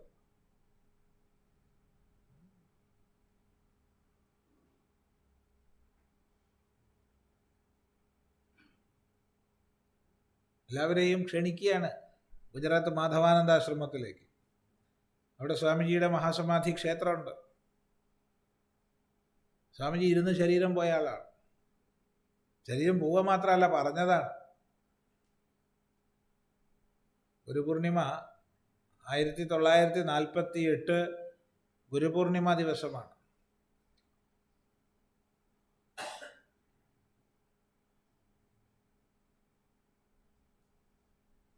സാധാരണഗതിയിൽ വരുന്ന ഭക്തന്മാർക്കൊക്കെ ഭക്ഷണമൊക്കെ കൊടുത്ത് പ്രസാദമൊക്കെ കൊടുത്ത് അന്തരംഗ ശിഷ്യന്മാർ, അന്തരംഗത്തിലുള്ളവരും സ്വാമിജി ഒന്നിച്ചാണ് ഭക്ഷണം കഴിക്കുക. അപ്പം അതുപോലെ തന്നെ എല്ലാവർക്കും ഭക്ഷണമൊക്കെ കൊടുത്ത് കഴിഞ്ഞപ്പോൾ അന്തരംഗത്തിലുള്ളവരായിട്ട് കുറച്ച് പേരുണ്ട്, 6-8 പേരുണ്ട്. അവർ സ്വാമിജിയോട് ഭക്ഷണം കഴിക്കുക എന്ന് ചോദിച്ചപ്പോൾ സ്വാമി പറഞ്ഞു, നിങ്ങളൊക്കെ കഴിച്ചോളൂ. അല്ല, അങ്ങനെയല്ലല്ലോ സ്വാമിജി പതിവ്, നമ്മളൊന്നിച്ച് കഴിക്കലല്ലേ, ഇന്ന് നിങ്ങൾ കഴിച്ചോളൂ, ഇല്ലെങ്കിൽ നേരം വൈകുന്നു. അപ്പോൾ സ്വാമി പറഞ്ഞ 2-3 പേരനുസരിച്ചു, കൂടുതൽ പേരനുസരിച്ചില്ല. അങ്ങനെയാണല്ലോ, വലിയ ഭക്തന്മാരാകുമ്പോൾ അനുസരണം കുറയല്ലോ. അപ്പോൾ സ്വാമി കഴിക്കാണ്ട് ഞങ്ങളെങ്ങനെയാണ് കഴിക്കുക എന്നായി. അപ്പോൾ അവർ കഴിച്ചില്ല. കുറേ നേരം കഴിഞ്ഞ് വിശക്കാൻ തുടങ്ങി. അപ്പോൾ വാതിൽ മെല്ലെ അപ്പോൾ പൂട്ടിയിട്ടില്ല. നോക്കിയപ്പോൾ നീണ്ടു നല്ല സുഖമായിട്ടിരിക്കുക. എന്തൊരു ധ്യാനമായത് സ്വാമി, മനുഷ്യന് വിശന്നിട്ടും വയ്യ. വാതിൽ ചാരി കുറച്ചു നേരം കഴിഞ്ഞ് വീണ്ടും 1 മണിക്കൂർ കഴിഞ്ഞ് വീണ്ടും തുറന്നു നോക്കിയപ്പോൾ അതേ ഇരിപ്പാ. വീണ്ടും തുറന്നു നോക്കി, ആർക്കും അടുത്ത് പോകാൻ ധൈര്യമില്ല. അപ്പോൾ അവിടെ ഒരു അമ്മ ഉണ്ട്, ഭഗവതി അമ്മ എന്നാ പേര്. ഈ അമ്മ അടുത്തേക്ക് പോയി നോക്കിയപ്പോൾ എപ്പോഴോ പോയിട്ടുണ്ട്. ശരി, എന്നാണ്ട് പറഞ്ഞാൽ അതേപോലത്തെ ഇരിപ്പാണ്. 1948 സ്വാമിജിയുടെ നിർദ്ദേശ സ്ഥലത്ത് ശരീരം ഭൂസമാധി ക്രിയ ചെയ്യുകയും ചെയ്തു. അവിടെയാണ് മഹാസമാധി ക്ഷേത്രമുള്ളത്. ഒന്ന് പോയി ദർശിക്കാവുന്നതാണ് എല്ലാവർക്കും, സന്ദർഭം അനുസരിച്ച്. അപ്പോൾ പോയാൽ അവിടെ ആളുണ്ട്, ആളില്ലാത്ത കുഴപ്പമൊന്നുമില്ല. ശരി, ഇത് പറഞ്ഞു കേട്ടതേ ഉള്ളൂ, നമ്മൾ കണ്ടിട്ടില്ല. പിന്നെ ധാരാളം പേര് സമാധി എന്ന് പറയുമെങ്കിലും ഒക്കെ കിടന്നിട്ടും ഉരുണ്ടിട്ടും ഒക്കെ കാറ്റ് പോണതാണ് അധികവും, ഇല്ലേ? പറച്ചില് സമാധി എന്ന് പറയുന്നേ ഉള്ളൂ. അതിപ്പോൾ രാജാവ് നാട് നീങ്ങി, ഇല്ലേ? ആന ചെരിഞ്ഞു, തിരുമേനി കാലം ചെയ്തു എന്നൊക്കെ പറയാറില്ലേ? അതുപോലെ രാജാവ് തീപ്പെട്ടു എന്നൊക്കെ പറയണത് പോലെ സ്വാമിയാർ മരിച്ചു കഴിഞ്ഞാൽ സമാധി എന്ന് പറഞ്ഞൊരു സമ്പ്രദായം ഇപ്പോൾ വ്യാപിച്ചിട്ടുണ്ട്. അങ്ങനെയാണ് പൊതുവെ പറയുക. അതിപ്പോൾ എങ്ങനെ കിടന്ന് മരിച്ചാലും അങ്ങനെയൊരു ഭാഷ വന്നിട്ടുണ്ട്. അതല്ലാതെ വല്ലതും സ്വാമി കണ്ടിട്ടുണ്ടോ എന്ന് ചോദിച്ചാൽ ഞാൻ കണ്ടിട്ടുണ്ട്. ഇവിടെ അടുത്ത്, വളരെ അടുത്ത്, ശിവാനന്ദ സരസ്വതി സ്വാമികളുടെ ശിഷ്യനായിരുന്ന നാരായണാനന്ദ സരസ്വതി ഇവിടെ നന്മണ്ട, ഇവിടെ അടുത്ത് തന്നെ. രാവിലെ തന്നെ ഇവിടെ ആൾക്കാർ വന്നു, സ്വാമി അവിടെ ഇരിക്കുകയാണ്, ശരീരം പോയിട്ടുണ്ട്. ഉടനെ നമ്മൾ പോയി നോക്കിയപ്പോൾ ഇങ്ങനെ ഇരിക്കുകയാണ്, കുറച്ചൊന്ന് ചെരിഞ്ഞിട്ടുണ്ടല്ല, അത്രയേ ഉള്ളൂ. ആരും പിടിച്ചിരുത്തിയൊന്നുമല്ല, ആരുമില്ല അവിടെ ഇരുത്താൻ. അത് ശരിക്കും മൂർധാവ് ഭേദിച്ചിട്ടാണ്. നമ്മൾ ഇപ്പോൾ അമൃതാനന്ദമി മഠത്തിലെ കോഴിക്കോട് സ്വാമിജി വിവേകാമൃതാനന്ദപുരി സ്വാമി, ഞങ്ങൾ 2 പേരും കൂടിയിട്ടാണ് ശരീരത്തിൻ്റെ ക്രിയകളൊക്കെ ചെയ്യണത്. നമ്മൾ പ്രത്യേകം കാണിച്ചു കൊടുത്തു മൂർധാവ് ഭേദിക്കപ്പെട്ടത്. ഞങ്ങൾ 2 ആളും സാക്ഷിയാണ്. അപ്പം അങ്ങനെയൊക്കെ ഉണ്ട്. ഇത് സകല പ്രാണങ്ങളെ അത് യോഗചര്യൻ്റെ ആൾക്കാരാണ്. അദ്ദേഹത്തെ നമ്മളൊന്നും അങ്ങനെയൊന്നും മനസ്സിലാക്കിയിട്ടില്ല കേട്ടോ. കാരണം വലിയ ചൂടാണ്, വഴക്ക് പറയാന്ന് പറഞ്ഞ ദേഷ്യം മൂക്കത്താ ശുണ്ഠി. അതുകൊണ്ട് തന്നെ ഞങ്ങളൊന്നും അധികം എടുക്കാതെ ഒരു കൃത്യ അകലം പാലിച്ചിട്ടാണ് വ്യവഹരിക്കുക.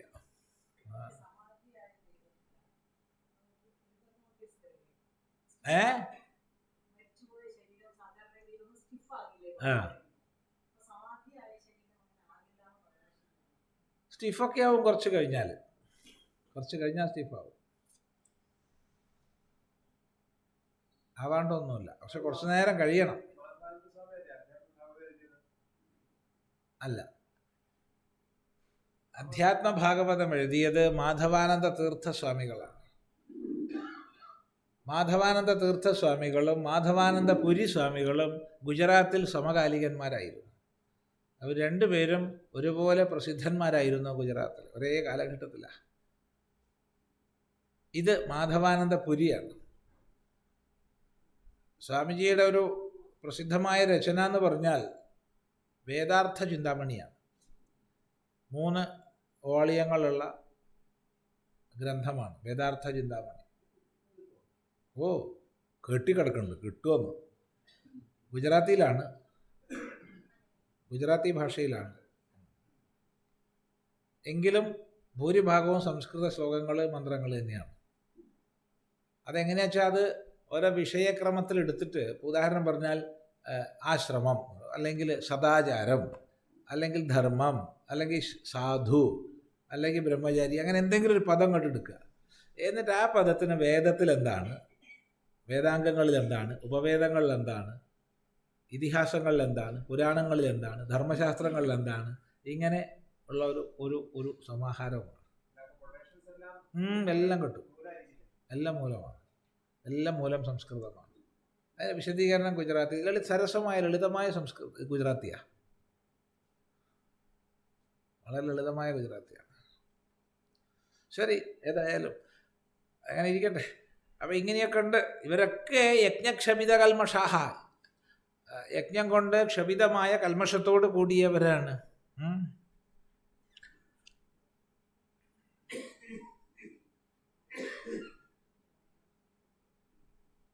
ഇവിടെ നേരത്തെ നമ്മൾ പറഞ്ഞ അർത്ഥം വിഭിന്നമാണ്. ഓരോ പ്രാണവൃത്തികളെയും എന്ന് പറഞ്ഞാൽ ശരീരത്തിൻ്റെ മുഴുവൻ വൃത്തികളും പ്രാണവൃത്തികളാണ്. പ്രാണനെ എന്നുള്ള അർത്ഥം എടുക്കേണ്ട ആവശ്യമില്ല,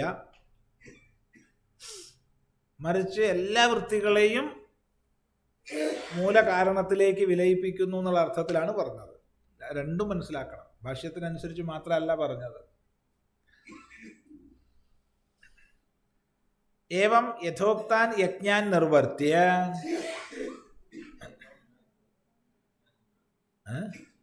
ചൂടുവെള്ളത്തെ കുടിക്കുക ഭഗവാൻ, കുറച്ച് ചൂടുവെള്ളത്തെ കുടിക്കുക. ഏവം യഥോക്താൻ യജ്ഞാൻ നിർവർത്തിയ, ഇപ്രകാരം യഥോക്തങ്ങളായ യജ്ഞങ്ങളെ നിർവഹിച്ചിട്ട്, ഏത് നിർവഹിക്കണം, ഏതാണോ അവനവന് അനുകൂലമായിട്ടുള്ള അങ്ങനെ നിർവഹിക്കുക. ഇന്നത് ചെയ്യണമെന്ന് ആരും പറയുന്നില്ല, അങ്ങനെ സ്വാതന്ത്ര്യമുണ്ട്. അവനവനെ യോജിക്കുന്ന സാധനാമാർഗത്തെ സ്വീകരിക്കാനുള്ള സ്വാതന്ത്ര്യം നമുക്കുണ്ട്. അതാണ് വേദം നൽകുന്ന, വൈദിക ശാസ്ത്രം നൽകുന്ന വലിയ സ്വാതന്ത്ര്യമാണ്. ഒരു വഴിയല്ല. ഓരോ ഗുണഘടനയിൽപ്പെട്ടവർക്കും ബൗദ്ധിക നിലവാരത്തിൽപ്പെട്ടവർക്കും വിഭിന്നങ്ങളായ മാർഗങ്ങളെ സ്വീകരിക്കാനുള്ള സ്വാതന്ത്ര്യവും അധികാരവുമുണ്ട്.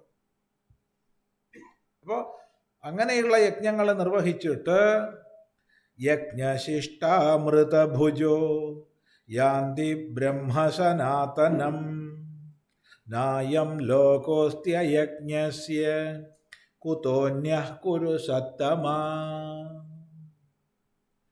യജ്ഞശിഷ്ടാമൃതഭുജോ യാന്തി ബ്രഹ്മസനാതനം നായം ലോകോസ്ത്യയജ്ഞസ്യ കുതോന്യഃ കുരു സത്തമാ. ഹേ കുരുസത്തമാ, കുരുവംശത്തിൽ വെച്ച് ശ്രേഷ്ഠനായിട്ടുള്ളവനെ, കൗരവന്മാരിൽ ശ്രേഷ്ഠനായിട്ടുള്ളവനെ എന്നർത്ഥം. കൗരവശ്രേഷ്ഠ. യജ്ഞശിഷ്ടാമൃതഭുജ, യജ്ഞശിഷ്ടമായ അമൃതം ഭുജിക്കുന്നവർ. സനാതനം ബ്രഹ്മയാന്തി, സനാതനമായ ബ്രഹ്മത്തെ പ്രാപിക്കുന്നു. യജ്ഞശിഷ്ടത്തെ അമൃതമായിട്ടാണ് ഇവിടെ പറഞ്ഞത്. യജ്ഞം ചെയ്ത് ശേഷിക്കുന്നതെന്തോ അതാണ് യജ്ഞശിഷ്ടം. അത് അമൃതമാണ്. യജ്ഞം ചെയ്ത് ശേഷിക്കുന്നത് കൊണ്ട് ജീവിക്കുന്നു, ദാനം ചെയ്ത് ശേഷിക്കുന്നത്, അന്നദാനം ചെയ്ത് ശേഷിക്കുന്നത്, ഈശ്വരാർപ്പണം ചെയ്ത് ശേഷിക്കുന്നത്. ഇപ്പൊ സമർപ്പണാനന്തരം എന്ത് ശേഷിക്കുന്നോ അതാണ് യജ്ഞശിഷ്ടം. ഈ യജ്ഞശിഷ്ടം അമൃതമാണ്. യജ്ഞശിഷ്ടമാകുന്ന അമൃതം ഭുജിക്കുന്നവർ സനാതനമായ ബ്രഹ്മത്തെ പ്രാപിക്കുന്നു.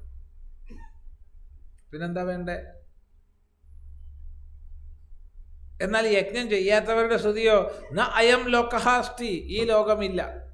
അയജ്ഞസ്യ കുതഹ അന്യഹ, പിന്നെ ഉപരിയുള്ളത് കിട്ടുമോ? ഈ ലോകമേ ഇല്ലാത്തവർക്ക് ഉപരിയുള്ളത് ഉണ്ടാവുമോ? ഒരു ലോകവും ഇല്ല. ഈ ലോകവും ഇല്ല, പരലോകവും ഇല്ല, മോക്ഷവും ഇല്ല. ആർക്ക്? അയജ്ഞന്. അയജ്ഞസ്യ അയജ്ഞസ്യ അയം ലോകഃ നാസ്തി പരലോകഃ നാസ്തി. ഒരു ലോകവും ഇല്ല. അതുകൊണ്ട് നീ യജ്ഞം ചെയ്യൂ, യജ്ഞശിഷ്ടാമൃതം ഭുജിക്കുന്നവനാകൂ. മറ്റൊരിടത്ത് ഭഗവാൻ തന്നെ പറഞ്ഞിട്ടുണ്ട്, ഭുഞ്ചതേ തേ ത്വഘം പാപാഹ യേ പചന്തി ആത്മകാരണാത്. തനിക്ക് വേണ്ടി പാകം ചെയ്യുന്നവർ പാപമാണ് ഭുജിക്കുന്നത്. തനിക്ക് വേണ്ടി പാകം ചെയ്യുന്നവര് പാപമാണ് ഭുജിക്കുന്നത്. എന്നുവെച്ചാൽ എന്താ അർത്ഥം? അപ്പൊ നമുക്ക് വേണ്ടി പാകം ചെയ്യണ്ടേ? പാകം ചെയ്യണത് പങ്കുവയ്ക്കാനാണ്. ദേവതകൾക്കും അതിഥികൾക്കും ഒക്കെ പങ്ക് വെച്ചിട്ട് വേണം കഴിക്കാൻ. നമ്മുടെ വീടിന് ചുറ്റുമുള്ള ജന്തുക്കൾക്ക് ഇപ്പോഴും, ഇപ്പൊ ഗുജറാത്തിൽ പോയിക്കോളൂ, സാമാന്യം 99% പേരും ഒരു പട്ടിക്കെങ്കിലും ഒരു പക്ഷിക്കെങ്കിലും ഭക്ഷണം കൊടുത്തിട്ടേ കഴിക്കുള്ളൂ. ഏതെങ്കിലും ഒരു കാളയ്ക്കോ പശുവിനോ, ഒരു ഗോവിന്, ഒരു പക്ഷിക്ക്, ഒരു പട്ടിക്കെങ്കിലും കൊടുത്തിട്ടേ ഭക്ഷണം കഴിക്കുള്ളൂ. ഇപ്പോഴും അതെ. അതുകൊണ്ട് ഇവിടുത്തെ കേരളത്തിൽ എത്ര തെരുവ് പട്ടികളുണ്ടോ അതിൻ്റെ 10-20 ഇരട്ടിയുണ്ട് ഗുജറാത്തിലെ തെരുവ് പട്ടികൾ. ആരെയും കടിക്കണത് നമ്മൾ അറിയുന്നില്ല. കടിക്കില്ല. അവിടെ മേംദാലൊക്കെ എത്രയോ പട്ടികൾ, തെരുവ് പട്ടി, 100 കണക്കിനാണ് ഭഗവാനെ, 100 കണക്കിന്. അറിവ് മാലിന്യം ഇല്ല, കോഴിപ്പാട്സ് ഇല്ല, റോഡ് മുഴുവൻ മാലിന്യങ്ങൾ, പ്ലാസ്റ്റിക്കൊക്കെ ഇഷ്ടം പോലെ ഉണ്ട്, വൃത്തികേടുകൾ ഇഷ്ടം പോലെ ഉണ്ട്. ഇല്ലയെന്നൊന്നും പറയാൻ പാടില്ല. വൃത്തികേടുകളില്ല എന്ന് നമുക്ക് പറയാൻ പറ്റുന്നത് ആകെ കൂടെ മധ്യപ്രദേശിൽ പോയാലാണ്. ഭാരതത്തിൽ പ്രത്യേകിച്ച് ഭോപ്പാൽ, ഇൻഡോറിലൊക്കെ വെള്ളപ്പൊക്കം ഉണ്ടായാൽ പോലും ഒരു പ്ലാസ്റ്റിക് പോലും പൊങ്ങിക്കിടക്കുന്നത് കാണില്ല. അത്രയും നീറ്റ് ആൻഡ് ക്ലീൻ. അവരെവിടെയില്ല. ഗുജറാത്തിലൊക്കെ മാലിന്യങ്ങളൊക്കെ ഇഷ്ടം പോലെ ഉണ്ട്, പക്ഷേ ഇതില്ല. ഇത് അറിവ് മാലിന്യം ഇല്ല. ഇവിടെ നമ്മളെ റോഡ് സൈഡിലൊക്കെ എന്തൊക്കെയാണ് ഉണ്ടാവുക? ഇതല്ലേ കഴിക്കണത്, ഇറച്ചിയും രക്തവും. പിന്നെ അവർ കടിക്കുകയല്ലാണ്ട് എന്താ ചെയ്യുക? പാവങ്ങൾ.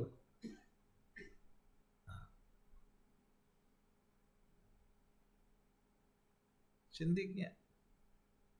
അപ്പോൾ ഇങ്ങനെ മറ്റുള്ളവർക്ക് കൊടുത്തിട്ട് അതിൻ്റെ ബാക്കി ശിഷ്ടം അമൃതമാണ്, ആ അമൃതമാണ് ഭുജിക്കുന്നത്. അല്ലാണ്ട് തനിക്ക് വേണ്ടി പാകം ചെയ്യുന്നവര്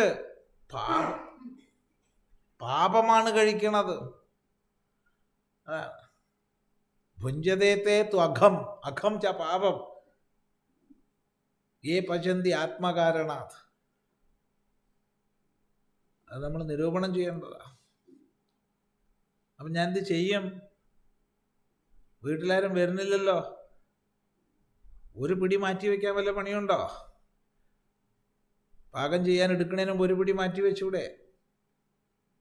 എന്നിട്ട് അതിനൊരു പൈസ കണക്കാക്കിയിട്ട് നമ്മളത് ഉപയോഗിക്കുക. ആ പൈസ നമ്മൾ എങ്ങോട്ടെങ്കിലും അന്നദാനത്തിന് ഉചിതമായൊരു സ്ഥലത്ത് കൊടുക്കുക. അത് മതി. അത് ചെയ്യാൻ പറ്റുന്നതേ ഉള്ളൂ ആർക്കും. ദേശകാലങ്ങൾക്കനുസരിച്ച് വേണേ, അല്ലാണ്ട് ചെയ്യരുത്. ഒരു കൂട്ടർ അമേരിക്കയിൽ സ്റ്റേറ്റ് ഏതാന്ന് ഓർമ്മയില്ല, ഗുജറാത്തിൽ നിന്ന് പോയവരാ, അമ്മയും അച്ഛനും പോയതാ മക്കളുടെ അടുത്തേക്ക്. ഇവരവിടെ പുറത്ത് പക്ഷികൾക്കൊക്കെ ഭക്ഷണം കൊടുത്തു, പോലീസ് കേസെടുത്തു, അറസ്റ്റായി. അപ്പോൾ ഇവിടെ ചെയ്യണത് അവിടെ ചെയ്യാൻ പറ്റില്ല. ഓരോ ദേശകാലങ്ങൾക്കനുസരിച്ച് ചെയ്യണം. അത് ചിന്തിക്കേണ്ടതാണ്.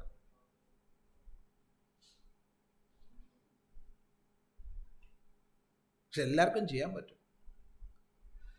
അപ്പോൾ യജ്ഞശിഷ്ടാമൃത ഭുജ യാന്തി ബ്രഹ്മസനാതനം നായം ലോകോസ്ത്യ യജ്ഞസ്യ കുതഃ അന്യഃ കുരുസത്തമ. ചോദ്യമാണ്, എവിടെ കിട്ടും? കിട്ടില്ല. അധോഗതിയാണ് അവന്, യജ്ഞം ചെയ്യാത്തവന്. അതുകൊണ്ട് ഹേ അർജുന, നീ യജ്ഞം ചെയ്താലും എന്ന് താത്പര്യം. നോക്കൂ, യജ്ഞശിഷ്ടാമൃത ഭുജ യജ്ഞാനാം ശിഷ്ടം യജ്ഞശിഷ്ടം യജ്ഞശിഷ്ടം യത് തത് അമൃതം ച യജ്ഞശിഷ്ടാമൃതം തത് ഭുഞ്ജതേ ഇതി യജ്ഞശിഷ്ടാമൃതഭുജഃ യഥോക്താൻ യജ്ഞാൻ കൃത്വാ തച്ഛിഷ്ടേന കാലേന യഥാവിധി ചോദിതം അന്നം അമൃതാഖ്യം ഭുഞ്ജതേ ഇതി യജ്ഞശിഷ്ടാമൃതഭുജഃ യാന്തി ഗച്ഛന്തി ബ്രഹ്മ സനാതനം ചിരന്തനം. മുമുക്ഷവഃ ചേത് കാലാതിക്രമാപേക്ഷയാ ഇതി സാമർഥ്യാത് ഗമ്യതേ. ന അയം ലോകഃ സർവപ്രാണിസാധാരണഃ അപി അസ്തി യഥോക്താനാം യജ്ഞാനാം ഏകഃ അപി യജ്ഞഃ യസ്യ ന അസ്തി സ അയജ്ഞഃ തസ്യ കുതഃ അന്യഃ വിശിഷ്ടസാധനസാധ്യഃ ഹേ കുരുസത്തമാ. യജ്ഞശിഷ്ടാമൃതഭുജഃ യജ്ഞാനാം ശിഷ്ടം യജ്ഞശിഷ്ടം യജ്ഞശിഷ്ടം ച തത് അമൃതം ച യജ്ഞശിഷ്ടാമൃതം തത് ഭുഞ്ജതേ ഇതി യജ്ഞശിഷ്ടാമൃതഭുജഃ യഥോക്താൻ യജ്ഞാൻ കൃത്വാ തച്ഛിഷ്ടേന കാലേന യഥാവിധി ചോദിതം അന്നം അമൃതാഖ്യം ഭുഞ്ജതേ ഇതി യജ്ഞശിഷ്ടാമൃതഭുജഃ യാന്തി ഗച്ഛന്തി ബ്രഹ്മ സനാതനം ചിരന്തനം.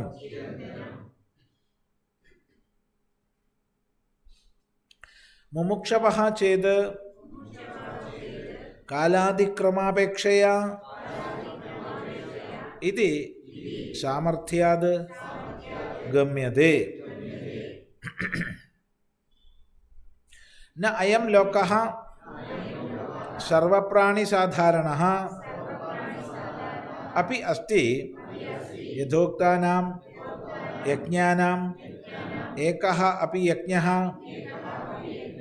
യസ്യ ന അസ്തി സഹ അയജ്ഞഃ തസ്യ കുതഃ അന്യഃ വിശിഷ്ടസാധനസാധ്യഃ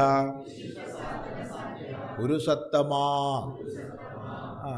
യജ്ഞശിഷ്ടാമൃതഭുജഃ യജ്ഞാനാം ശിഷ്ടം യജ്ഞശിഷ്ടം വ്യക്തമായി പറഞ്ഞു നേരത്തെ. യജ്ഞങ്ങളുടെ ശിഷ്ടമാണ്, ശേഷിക്കുന്നതാണ്, അത് അമൃതമാണ്. അപ്പോൾ യജ്ഞശിഷ്ടാമൃതമായി അതിനെ ഭുജിക്കുക എന്നുള്ളത് ആര് ചെയ്യുന്ന? അവരാണ് യജ്ഞശിഷ്ടാമൃതഭുജഃ. യഥോക്തങ്ങളായ യജ്ഞങ്ങൾ, അവിടെ യഥോക്തങ്ങളായ യജ്ഞങ്ങൾ എന്ന് പറഞ്ഞാൽ ദൈവയമേവാപരേ യജ്ഞം യോഗിന പര്യുപാസതേ ബ്രഹ്മാത്മാവപരേ യജ്ഞം യജ്ഞേനൈവോപജുഹ്വതി തുടങ്ങി ഇങ്ങോട്ട് ഇതുവരെ പറഞ്ഞു. ഇതുവരെ സർവേപ്യതേ യജ്ഞവിദോ യജ്ഞക്ഷപിത കൽമഷാഹ വരെ പറഞ്ഞു. അപ്പം ഇത്രയും പറഞ്ഞ ഭാഗത്ത് ഏതാണോ തനിക്ക് യോജിക്കുന്ന യജ്ഞം അത് ചെയ്യാം. എന്തെങ്കിലും ഒരു യജ്ഞം എല്ലാവരും ചെയ്യണം. ഇന്നത് ചെയ്യണമെന്ന് പറയുന്നില്ല, എല്ലാവരും ഒന്ന് ചെയ്യണമെന്ന് പറയുന്നില്ല. എന്തെങ്കിലും ഒരു യജ്ഞം എല്ലാവരും ചെയ്യണം. അങ്ങനെ എന്തെങ്കിലും ഒരു യജ്ഞം ചെയ്ത് ശേഷിക്കുന്നത് കൊണ്ട് ജീവിക്കുന്നതാണ് യജ്ഞശിഷ്ടാമൃതം. അതിനെ ഭുജിക്കുന്നവർ യാന്തി ബ്രഹ്മസനാതനം ചിരന്തനമായ ബ്രഹ്മത്തെ പ്രാപിക്കുന്നു. ഇവിടെ ബ്രഹ്മലോകത്തെ പ്രാപിക്കുന്നു എന്ന് വേണമെങ്കിൽ അർത്ഥം എടുക്കാം.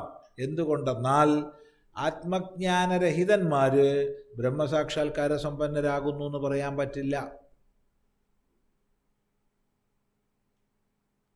ഈ യജ്ഞങ്ങളൊക്കെ ചെയ്തു ആത്മജ്ഞാനരഹിതന്മാരാണെങ്കിൽ ബ്രഹ്മസാക്ഷാത്കാര സമ്പന്നരാകുന്നു എന്ന് പറയാൻ പറ്റില്ല. അപ്പോൾ സനാതനം ബ്രഹ്മ എന്നുള്ളതിന് ബ്രഹ്മലോകം എന്നേ അർത്ഥം എടുക്കാൻ പറ്റൂ. ലോകങ്ങളിൽ വെച്ച് ഏറ്റവും ഉയർന്ന ബ്രഹ്മലോകം.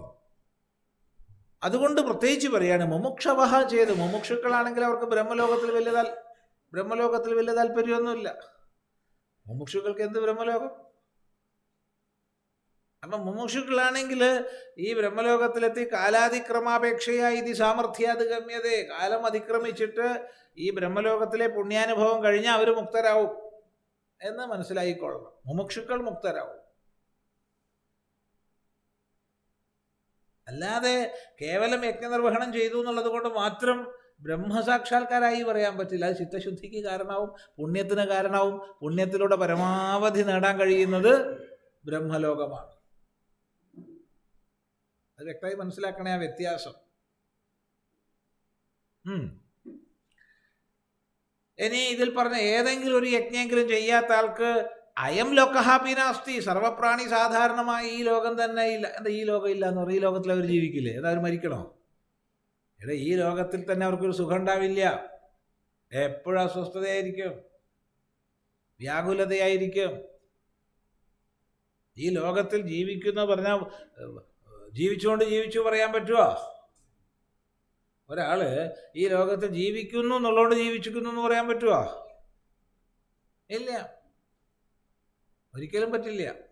അവിടെ ആനന്ദമായിട്ട്, സന്തോഷമായിട്ട്, ശാന്തമായിട്ട് ഒക്കെ ജീവിക്കുമ്പോഴേ ജീവിക്കുന്നു എന്ന് പറയാൻ പറ്റൂ.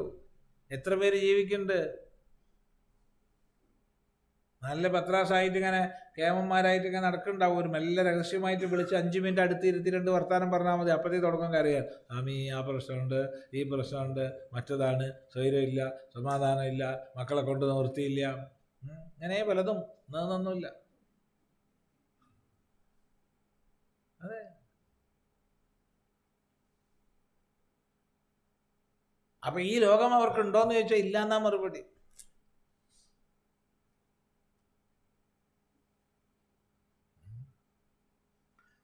അപ്പൊ ഈ ലോകം തന്നെ ഇല്ല, പിന്നെ പരലോകം ഇല്ല എന്ന് പറയേണ്ടതുണ്ടോ? അതാണ് പറയണത്. ഏകഹാപി യജ്ഞ യസ്യ ന അസ്തി. ഈ പറഞ്ഞ യജ്ഞങ്ങളിൽ ഒരു യജ്ഞമെങ്കിലും ഇല്ലാത്ത ഒരാൾക്ക് അയാളാണ് അയജ്ഞൻ. സഹ അയജ്ഞ തസ്യ അയജ്ഞസ്യ കുതഹാന്യഃ വിശിഷ്ട സാധന സാധ്യ. വിശിഷ്ടങ്ങളായ സാധനങ്ങളിലൂടെ മാത്രം നേടാൻ കഴിയുന്ന ഊർധ്വലോകങ്ങൾ ഇല്ല എന്ന് പറയേണ്ടതുണ്ടോന്നാണ് ചോദിക്കുന്നത്. ഏതായാലും ഇങ്ങനെ ബഹുവിധങ്ങളായ യജ്ഞങ്ങളുണ്ട് വേദത്താൽ പറയപ്പെട്ടതായിട്ട്. ഇതൊക്കെ കർമ്മജങ്ങളാണെന്ന് മനസ്സിലാക്കിയാൽ മുക്തനാവും എന്നാണ് തുടർന്ന് പറയണത്. അത് നമുക്ക് അടുത്ത പ്രാവശ്യം പഠിക്കാം.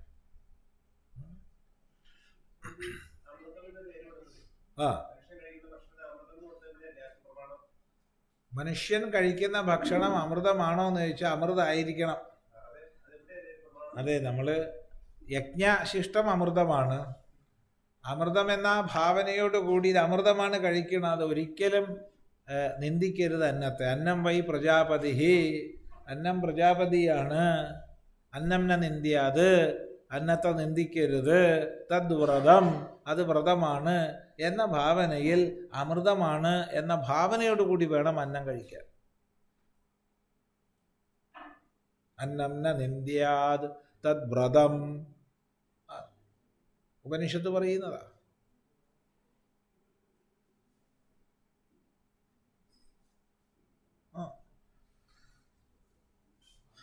യജ്ഞശിഷ്ടാമൃത.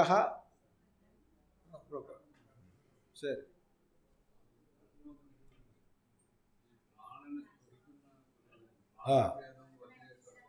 അതെ, ആ ജീവാത്മാവാണ് അവിടെ ജീവാത്മാവ് തന്നെയാണ്. പ്രാണസ്യേതം വശേ സർവം എന്ന് പറയുമ്പോൾ അവിടെ ആത്മാവിനെ തന്നെയാണ് സ്തുതിക്കുന്നത് ആ ഭാഗത്ത്.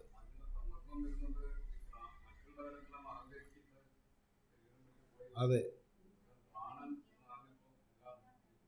അത് ഇത് പ്രാണസ്തുതി ഉപനിഷത്തുക്കളിൽ പലയിടത്തും ഉണ്ട്. ഉപനിഷത്തുക്കളിൽ പലയിടത്ത് വരുന്നതാണ് പ്രാണസ്തുതി. അപ്പോൾ ഓരോ പ്രാണങ്ങളും അപാനനും ഉദാനനും അല്ലെങ്കിൽ കണ്ണ്, ചെവി, മൂക്ക്, നാക്ക് ഇവരൊക്കെ തന്നെ ശരീരം വിട്ടുപോകണം. അത് തർക്കം ഉണ്ടാവുകയാണ്, ഞാനാ കേമൻ. അങ്ങനെ തർക്കം ഉണ്ടാവുമ്പോൾ ഓരോരുത്തർ വിട്ടുപോണ പോലെ നടിക്കുന്നുണ്ട്. വിട്ടുപോയ പോലെ നടിച്ച് വിട്ടുപോയതും പറയുന്നുണ്ട്. വിട്ടുപോയിട്ട് കുറച്ചു കാലം മാറി താമസിച്ച് തിരിച്ചു പോകുന്നത് എന്തുണ്ടായി? ഒരു കുഴപ്പമുണ്ടായിട്ടില്ല. എന്നാൽ അവസാനം പ്രാണം വിട്ടുപോണ പോലെ അഭിനയിച്ചപ്പോഴോ ആർക്കും ഇരിക്കപ്പുറത്തിയില്ല, എല്ലാവരും വിട്ടുപോണ പോലെയായി. ഏതുപോലെ? തേനീച്ചകളുടെ റാണി വിട്ടുപോകുമ്പോൾ എല്ലാ തേനീച്ചകളും കൂടെ വിട്ടുപോകുന്നത് പോലെ പ്രാണം വിട്ടുപോകുമ്പോൾ എല്ലാവരും വിട്ടുപോകണ പോലെ ആർക്കും ഇരിക്കാൻ വയ്യ. അപ്പം അത് വീണ്ടും ഇരുന്നപ്പോൾ എല്ലാവരും ഇരുന്നു. അപ്പം എല്ലാവരും അഹങ്കാരമൊക്കെ മാറ്റിയിട്ട് പ്രാണനെ സ്തുതിക്കുകയാണ്. നീ എന്നെയാ കേമൻട്ടോ, ഞങ്ങളുടെ അജ്ഞാനം കൊണ്ട് ഞങ്ങൾ ഓരോരുത്തരും കേമന്മാരാന്ന് വിചാരിച്ചു പോയി, അതൊക്കെ പൊറുക്കണം എന്ന് പറഞ്ഞിട്ട് പ്രാർത്ഥിക്കുന്ന ഭാഗമുണ്ട്.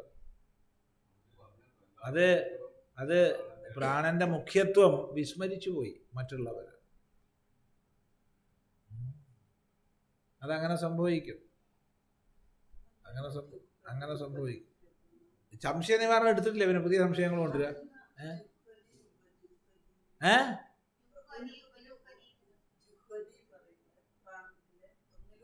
അതിനെന്താ കുഴപ്പം? ജുഹ്വതി ഹോമിക്കുന്നു, ഉപജുഹ്വതി ഹോമിക്കുന്നു, സമർപ്പിക്കുന്നു എന്നൊക്കെ എടുക്കാം. ശരി.